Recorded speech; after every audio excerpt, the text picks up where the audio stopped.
ఇలాగే ఓ చోట మ్యారేజ్కి వెళ్ళే. సహజంగా నాకున్న అలవాటు ఏంటంటే రాజశేఖర్ అయ్య గారి లాగా నేను అంత స్ట్రిక్ట్ కాదు. అలాంటి నాకే ఒక ఆవిడ ఆ మ్యారేజ్ దగ్గర భలే అభ్యంతరంగా ఉంది. నేను ఇక్కడ నిలబడి వాక్యం చెప్తా ఉంటే ఒకసారి అటు వెళ్ళింది, మరలా ఇటు వచ్చింది, మరలా ఒకసారి అటు వెళ్ళింది, మరలా ఇటు వచ్చింది. నేను లెక్కేసా, మొత్తం 8 సార్లు వెళ్ళి వచ్చింది.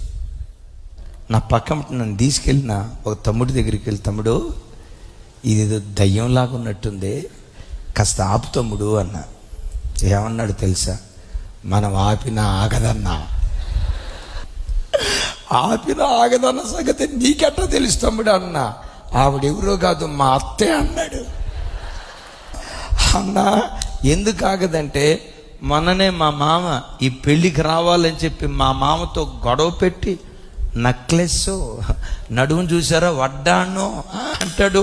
అవి ఎందుకు తిరుగుతుందంటే, నన్ను చూడు, నా నక్లెస్ చూడు, నన్ను చూడు, నా వడ్డానం చూడు, నన్ను చూడు, నా బంగారు గాజులు చూడు, నన్ను చూడు, నా గోల్డెన్ వాచ్ చూడని అన్న.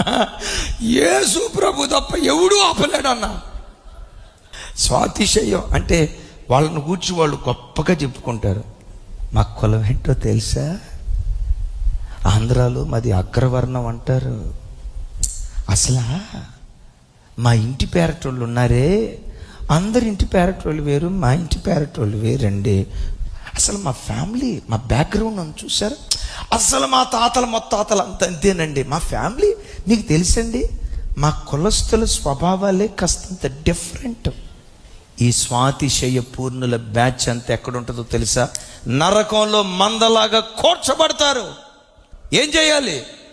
యెషయా ప్రవక్తలాగా ఎప్పుడైనా నీ నోట కాని మాట వస్తే, క్రీస్తు బలిపీఠం చేరినప్పుడు పశ్చాత్తాపడి నువ్వు ప్రార్థన చేస్తే, నీ పశ్చాత్తాప ప్రార్థన ద్వారా బలిపీఠంలో నుండి తీయబడిన వాక్యమనే అగ్ని చేత, పరిశుద్ధాత్మని అగ్ని చేత నీ పెదవులను కాల్చి నీ దోషానికి ప్రాయశ్చిత్తం చేసి నిన్ను పవిత్రమైన వాడిగా దేవుడు మార్చడం ప్రారంభిస్తాడు.